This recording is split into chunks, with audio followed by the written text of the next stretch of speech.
আজকে আমরা complex অ্যানালিসিসের complex function আলোচনা করব। দেখো কমপ্লেক্স ফাংশন, হ্যাঁ, মানে খুবই ইম্পর্টেন্ট জিনিস এটা।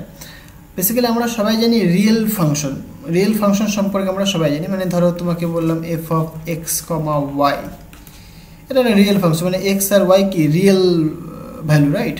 মানে আমরা এরকম বলতে পারি suppose x square plus 2xy, তাহলে এটা কি একটা রিয়েল ভ্যালুড ফাংশন, রাইট? কিন্তু এখানে বলছি আমি কমপ্লেক্স ফাংশন, খুব ইন্টারেস্টিং। তো কমপ্লেক্স ফাংশনটা কেমন হবে সেটা দেখা যাক। হ্যাঁ, তো আজকে আমরা কমপ্লেক্স ফাংশন নিয়ে ডিসকাস করব। Okay, so complex function and variable, complex function and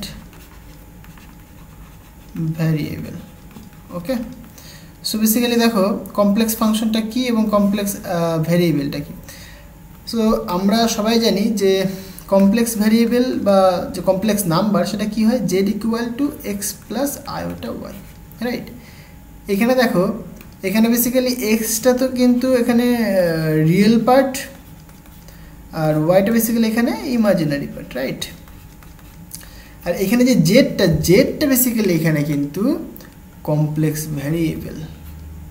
okay, এটা আমাদের কমপ্লেক্স ভ্যারিয়েবল।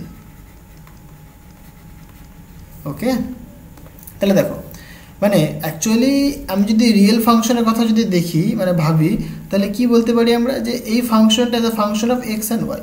এই এক্স আর ওয়াইটা কি রিয়েল ভ্যালু, এটা কিন্তু ভ্যারিয়েবল। ঠিক সিমিলারলি কমপ্লেক্স ফাংশনের ক্ষেত্রেও কিন্তু একটা ভ্যারিয়েবল থাকবে, সেটা কি জেড ইন জেনারেল। ওকে, তাহলে জেড হচ্ছে কি এটা কমপ্লেক্স ভ্যারিয়েবল। দেখো আমি যদি একটা রিজিয়ন কনসিডার করি, সাপোজ এখানে একটা রিজিয়ন রয়েছে, আর রিজিয়নে কমপ্লেক্স নাম্বার রয়েছে।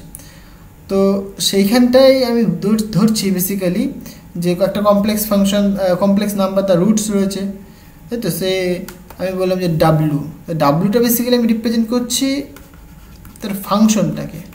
সো ডাব্লু equal to f of z. তাহলে এফ অফ জেড মানে কি ফাংশন আমি রিপ্রেজেন্ট করলাম, একটা কমপ্লেক্স ফাংশন রিপ্রেজেন্ট করলাম, মানে কার ফাংশন? এটা দেখো জেডের ফাংশন, খুব ইন্টারেস্টিং, এটা জেডের ফাংশন। তাহলে এইটাকে ভাঙলে কেমন হবে? এটাকে ভাঙলে আমরা এরকম পাবো U x comma Y plus iota V x comma Y. দেখো এরকম কি করে হলো বোঝো ব্যাপারটা। বেসিক্যালি জেড ইকুয়ালটা আমরা জানি X plus iota Y, right? তাহলে জেডটা কি? জেডটা হচ্ছে তোমার এক্স আর ওয়াই এর ফাংশন। আবার এফটা কি? এফটা বেসিক্যালি কিন্তু বা ডাব্লুটা বেসিক্যালি জেডের ফাংশন। খুব ইন্টারেস্টিং। তাহলে ডাব্লুটা কিন্তু জেডের ফাংশন বা জেড আবার এক্স ওয়াই এর ফাংশন। তাহলে এই ফাংশনটাকে যদি ভাঙি সেটা তো কমপ্লেক্স নাম্বার দেবে, মানে কমপ্লেক্স ফাংশন দেবে, রাইট? তাহলে সেটা কি ফাংশন পার্ট দেবে। তাহলে এটাকে ভাঙলাম, যেহেতু জেড আবার এক্স ওয়াই এর ফাংশন, তাই আমি লিখেছি দেখো u x comma Y plus iota v x comma y. Okay, এই যে ইউ এক্স কমা ওয়াই এটাকে আমরা বলতে পারি basically real part of the function, আর এটা তোমার imaginary part of the function. Okay, so ডাব্লিউ ইকুয়াল টু আমরা কিন্তু এটা পাবো। সো এইটাই আমাদের কি basically complex function, simple. Okay, এবার দেখো এই যে কমপ্লেক্স ফাংশন আমরা যেরকম জানি একটা ফাংশনের দু ধরনের একটা ফাংশন হতে পারে, তাই তো? একটা হচ্ছে তোমার সিঙ্গেল ভ্যালুড ফাংশন, এক হচ্ছে তোমার মাল্টিপল ভ্যালুড ফাংশন। সাপোজ একটা এক্সাম্পল দিয়ে বোঝা যাক। সাপোজ ওয়াই ইকুয়াল টু আমি বললাম এক্স স্কোয়ার প্লাস 1, অসুবিধা নেই। এখানে দেখো এই ওয়াইটাই বেসিক্যালি কি as a function of x, ওয়াইটাই বেসিক্যালি এফ অফ এক্স বলতে পারি আমরা। দেখো সিঙ্গেল ভ্যালুড ফাংশন ও মাল্টিপল ভ্যালুড ফাংশনটা কি সেটা একটুখানি বোঝা যাক। আমি যদি বলি অ্যাট এক্স ইকুয়াল টু 0, তাহলে তুমি বলবে যে এক্স ইকুয়াল টু 0-তে হ্যাঁ ওয়াইয়ের ভ্যালু তো 1 পাবো। আর কি ভ্যালু পাওয়া যাবে? না, আর পাওয়া যাবে না। এবং অ্যাট এক্স ইকুয়াল টু 1 ওয়াইয়ের ভ্যালু কত হবে দেখো, 1 মানে 1 স্কোয়ার মানে 1, 1 প্লাস 1 মানে 2।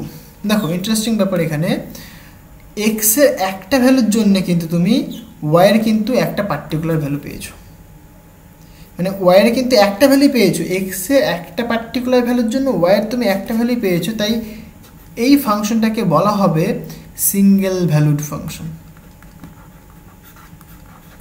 Single valued function. ওকে, আচ্ছা, যদি এরকম হতো যে এক্সের একটা পার্টিকুলার ভ্যালুর জন্য ওয়াইয়ের মোর দেন ওয়ান ভ্যালু পেলাম বা মাল্টিপল ভ্যালু পেলাম, তখন সেটাকে বলি আমরা মাল্টিপল ভ্যালুড ফাংশন। সিমিলারলি এই যে কমপ্লেক্স ফাংশনের ক্ষেত্রেও কিন্তু আমরা এই দু ধরনের ফাংশন পেয়ে থাকি। এক হচ্ছে কি সিঙ্গেল ভ্যালুড ফাংশন, আর এক হচ্ছে কি মাল্টিপল ভ্যালুড ফাংশন। ওকে, তো এখানে ইন্টারেস্টিং ব্যাপার হচ্ছে, দেখো আমরা যেরকম মানে রিয়েল নাম্বারের ক্ষেত্রে কি নাম্বার আগে শিখি, তারপরে তার ফাংশন দেখি, ডেরিভেটিভ দেখি, ইন্টিগ্রেশন দেখি, এই কমপ্লেক্স অ্যানালিসিসেও আমরা কিন্তু একদম সেম জিনিস করব। মানে কমপ্লেক্স নাম্বার সম্পর্কে শিখলাম, তারপরে এখন চলে আসলাম কমপ্লেক্স ফাংশনে।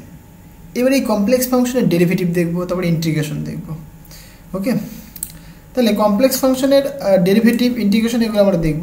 তাহলে দেখো, যেমন রিয়েলের ক্ষেত্রে আমরা কি cos x, sine x, tan x এগুলো ডিফাইন করি, ঠিক সিমিলারলি কমপ্লেক্স ফাংশনের ক্ষেত্রে কিন্তু সেগুলো আমরা ডিফাইন করতে পারি।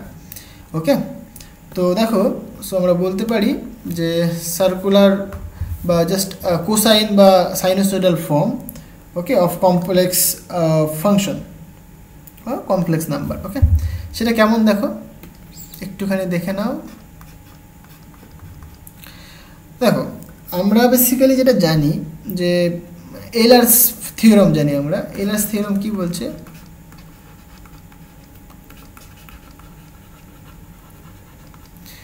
এলার্স থিওরাম বলছে যে তুমি e to the power iota x এটাকে তুমি ভাঙতে পারো।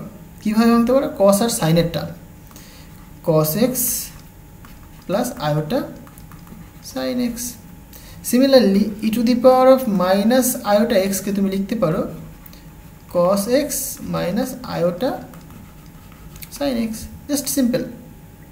ওকে, তাহলে এক্সপোনেনশিয়াল পার্টকে তুমি কস আর সাইনে ভাঙতে পারো। ওকে, সো এখান থেকে দেখো তুমি ক্যালকুলেশন করে কস এক্স সাইন এক্স এর ভ্যালু বের করতে পারবে। এটাকে আমি যদি নাম দিই, সাপোজ, আচ্ছা এটাকে একটা নাম দিয়ে রাখি 1 নম্বর, তো এটাকে নাম দিচ্ছি সাপোজ আমি 2a, আর এটাকে বলছি আমি সাপোজ 2b। ওকে, তাহলে এটাকে যদি তুমি ভাঙো মানে ক্যালকুলেশন করো, তাহলে দেখো তুমি কি করতে পারো, এখান থেকে প্রথমে এই 2a আর 2bটাকে যোগ করে দাও। যোগ করলে কী হবে দেখো, সো যদি 2a আর 2bকে যদি যোগ করো, তাহলে তুমি পাবে basically E to the power of iota x plus e to the power of minus iota x equal two, এটা যোগ করছি মানে 2 টাইমস অফ কস এক্স হলো, প্লাস মাইনাস কেটে যাবে, তাহলে থাকবে না। তাহলে বেসিক্যালি কী পাচ্ছি আমরা, cos x equal to E to the power of iota x plus e to the power of minus iota x divided by 2। Clear? তাহলে কস এক্সের ভ্যালু কত, এইটা এক্সপোনেনশিয়ালের টার্মসে। সিমিলারলি তুমি যদি সাইনের ভ্যালু দেখতে চাও, তাহলে তুমি কি করবে, সো 2a, দেখা যাক এটা মাইনাস এটা 2a মাইনাস 2b, তাহলে দেখো, তাহলে তুমি আলটিমেট যেটা পাবে e to the power of iota x minus E to the power of minus iota x equal to, দেখো এখানে আসো, সো এটা মাইনাস এটা, তাহলে মাইনাস মাইনাস প্লাস হয়ে যাচ্ছে, সো আমরা বলতে পারি 2 times of iota sine X, right? So 2 times of iota sine X. তাহলে এখান থেকে তুমি সাইন এক্সের ভ্যালু ইজিলি ক্যালকুলেট করতে পারবে। So sine X equal to E to the power of iota x minus E to the power of minus iota x divided by 2 times of I. এখানে কিন্তু I আছে, হ্যাঁ, মাথায় রাখতে হবে। তাহলে সাইনের ক্ষেত্রে এই রকম ফর্ম পাই আমরা। সাইনের ক্ষেত্রে নিচে 2i থাকে আর মাইনাস হয়, আর কসের ক্ষেত্রে শুধু 2 থাকে আর প্লাস হয়। ওকে, তাহলে এগুলো কি সব রিয়েল ভ্যালুর জন্য করলাম, মানে এক্স একটা সাপোজ এখানে রিয়েল ভ্যালু, সাপোজ এখানে ধরে নিই suppose x is a real value বা রিয়েল নাম্বার। ওকে, তাহলে রিয়েল নাম্বারের জন্য আমরা এই জিনিসগুলো দেখলাম। এইটা সিমিলারলি কমপ্লেক্স নাম্বারের জন্য প্রযোজ্য। সো ইফ যদি আমাদের কাছে একটা কমপ্লেক্স নাম্বার থাকে Z, if we have a complex number or variable z, তাহলে আমরা সিমিলারলি এরকম লিখতে পারি আমরা, মানে যেখানে জাস্ট এক্স এর জায়গায় কি জেড হবে। ওকে, সো সুতরাং আমরা বলতে পারি যে cos z ইকুয়াল টু হবে ই e to the power of iota z plus e to the power of minus iota z divided by 2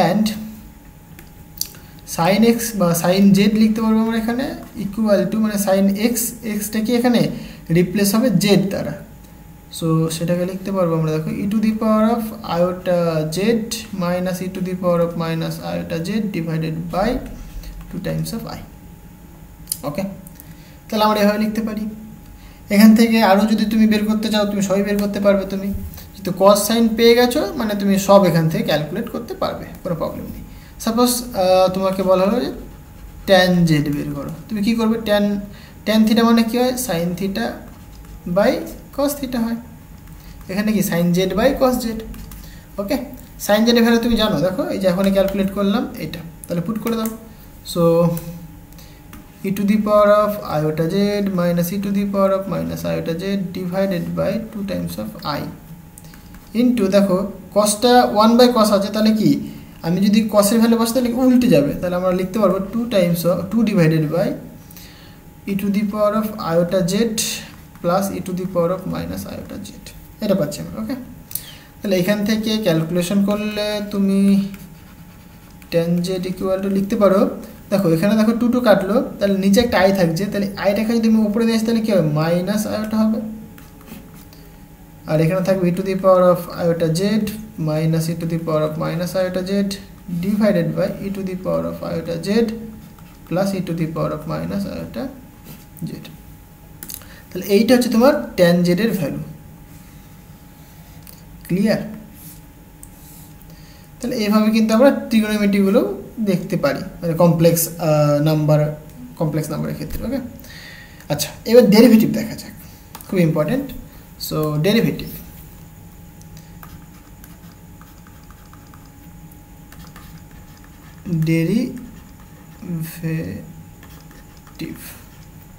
of complex function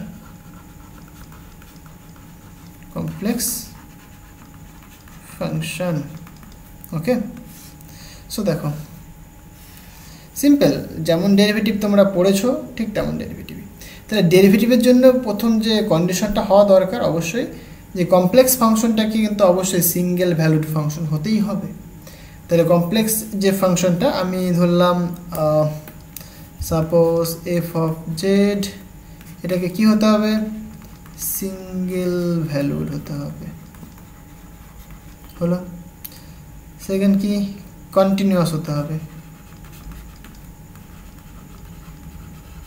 okay single valued হতে হবে এবং কন্টিনিউয়াস হতে হবে তবেই কিন্তু ডেরিভেটিভ পসিবল যদি এটা হয় তাহলে আমরা বলতে পারি যে এই ডেরিভেটিভটা সো ডেরিভেটিভকে আমরা এরকম প্রাইম দিয়ে লিখি জানো কি সেটা এটা মানে কি বেসিক্যালি ধরো বলছি আমি এটাকে জেড এর রেসপেক্টে ডেরিভেটিভ করব মানে যেরকম আমরা লিখি না এরকম যে y equal to x square এটা আমরা কেমন লিখি যে dy বাই dx মানে এটা লিখি তাই তো y এর ডেরিভেটিভ করলাম with respect to x equal to 2 * x এটা ডেরিভেটিভের ফর্মুলা রাইট এটা y না লিখে যদি আমি এখানে f অফ x লিখতাম তাহলে কি কেমন লিখতাম তাহলে জাস্ট সিম্পল আমি এখানে লিখতাম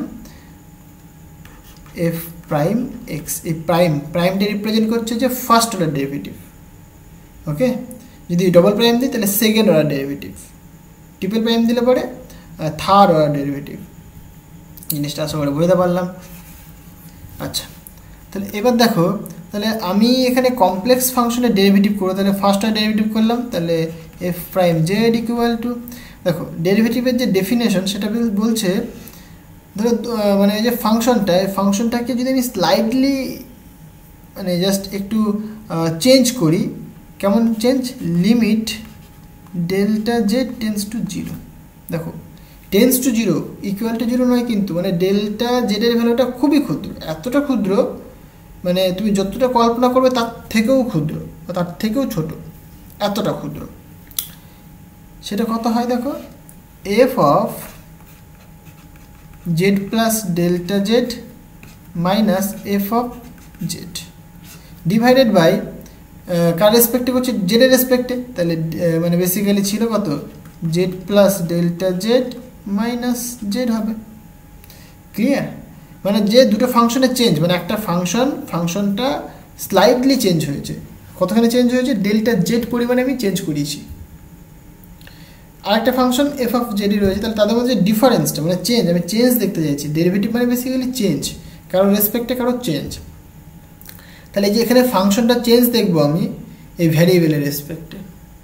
ওকে, মানে এই ভ্যারিয়েবল মানে এই ডেল্টা জেড পরিমাণ ভ্যারি করানোর দরুন ফাংশনটা কেমন, কত পরিমাণ চেঞ্জ হয়েছে, সেটাই রিপ্রেজেন্ট করে ডেরিভেটিভ।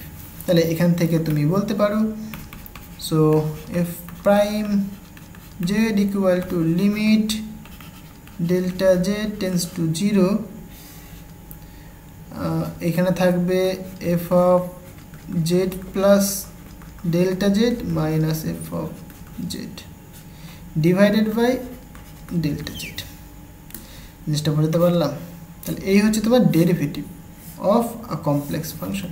একদম সিমিলার যেমন তুমি রিয়েল নাম্বারের ক্ষেত্রে করো, ঠিক তেমনই, শুধু এখানে কি মানে কমপ্লেক্স নাম্বার থাকবে, মানে জেড থাকবে, ওখানে এক্স থাকতো, এখানে জেড থাকবে, আর কিছুই না। হলো, এবার খুবই একটা ইম্পর্টেন্ট টপিক, সেটা কি basically analytic function. So analytic ফাংশনটা কি দেখো, খুবই ইম্পর্টেন্ট একটা টপিক।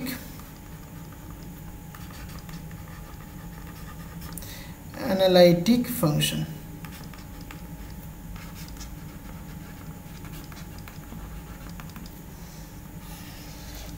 মানে অ্যানালাইটিক ফাংশন কাকে বলে, তাই না?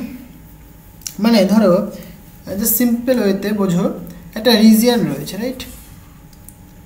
রিজিয়ন আর, এই রিজিয়নের মধ্যে যে ফাংশনটা ডেরিভেটিভ পসিবল হবে এবং যে ফাংশনটা কন্টিনিউয়াস হবে, সেই ফাংশনটাকে আমরা সিম্পল বলবো অ্যানালিটিক ফাংশন। মানে এখানে একটা ফাংশন রয়েছে এফ অফ জেড, ওকে? এই রিজিয়নের মধ্যে একটা রিজিয়ন আমি কনসিডার করে নিচ্ছি, এই রিজিয়নের মধ্যে একটা ফাংশন ধরেছি আমি এফ অফ জেড। এই এফ অফ জেড যদি এফ অফ জেডের যদি মানে দুটো কন্ডিশন দেখো, এক, এফ অফ জেড যদি তোমার ডেরিভেটিভ করতে পারে, মানে ডেরিভেটিভ যদি পসিবল হয়, তাহলে পরে আমরা সেটা বলবো যে অ্যানালিটিক ফাংশন, মানে ডিফারেন্সিয়েশন, রাইট? ডিফারেন্সিয়েবল বলি, ডিফারেন্সিয়েবল হতে হবে। সেকেন্ড যেটা বলছি আমি, যে এফ অফ জেড সেটাকে কিন্তু অবশ্যই কন্টিনিউয়াস হতে হবে। দেখো, তাহলে এই দুটো কন্ডিশন যদি মানে কোনো ফাংশন ফলো করে একটা রিজিয়নের মধ্যে, হ্যাঁ, মানে একটা রিজিয়ন আর, এই আর রিজিয়নের মধ্যে একটা ফাংশন এফ অফ জেড সে যদি ডিফারেন্সিয়েবল হয় এবং যদি কন্টিনিউয়াস হয়, তখন সেই ফাংশনটাকে বলবো আমরা analytic function. Then that function is called analytic function. Okay, then that function is called analytic function.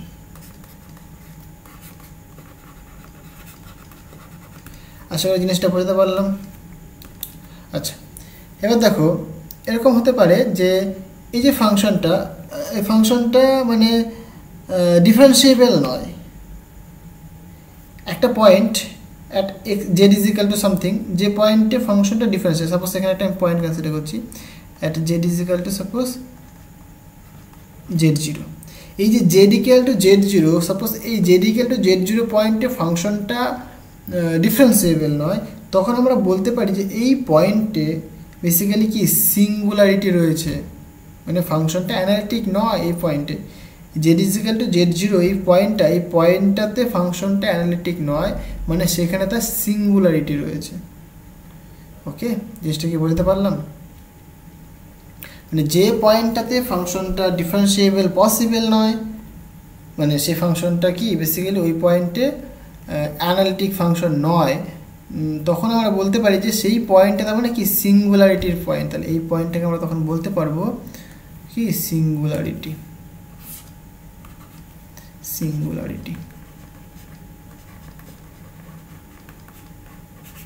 মানে দেখো, আমি একটা জাস্ট সিম্পল একটা এক্সাম্পল দিয়ে বোঝাই আগে। সাপোজ এফ অফ জেড, একটা ফাংশন রয়েছে আমার কাছে, এরকম রয়েছে, suppose 2 divided by Z minus 1, ফাংশনটা এরকম দেখতে, ভালো করে বোঝো। ওকে, এবার তুমি জাস্ট নিজে নিজে বিচার করো যদি আমি বলি if Z is equal two 1, তাহলে কী হয় বলো তো ফাংশনটা? দেখো এফ অফ জেড তুমি বলবে যে 2 ডিভাইডেড বাই 1 মাইনাস 1, মানে নিচে 0 হচ্ছে, মানে 2 divided by 0, that means tends to infinity, তাই তো? তাহলে ফাংশনটা এখানে কেমন দিচ্ছে দেখো, ইনফিনিটি দিচ্ছে। তার মানে কি at z is equal two 1, তাহলে এই পয়েন্টে ফাংশনটা কিন্তু ইনফিনিটি, তার মানে ফাংশনটা কিন্তু ডিফারেন্সিয়েবল নয়, কন্টিনিউয়াস নয়। তাহলে এই যে Z is equal two 1 point, তাহলে এই পয়েন্টটাকে তখন আমরা বলবো কি সিঙ্গুলারিটি বা সিঙ্গুলার পয়েন্ট। এটাই কি আমাদের সিঙ্গুলারিটি আর সিঙ্গুলার পয়েন্ট। জিনিসটা কি বুঝতে পারলাম? তাহলে এই পয়েন্টটা কিন্তু তখন আমরা বলবো সিঙ্গুলারিটি বা সিঙ্গুলার পয়েন্ট। এই হচ্ছে গিয়ে মেন গল্প। তো আজকে এই পর্যন্তই থাক, নেক্সট দিন আমরা আরও ডিটেলসে আমরা এগোবো, বেসিক্যালি কচি রিম্যান ফর্মুলা নিয়ে আমরা আলোচনা করব। সো আজকে এই পর্যন্তই থাক, দেখা হবে আবার নেক্সট ভিডিওতে। Thank you.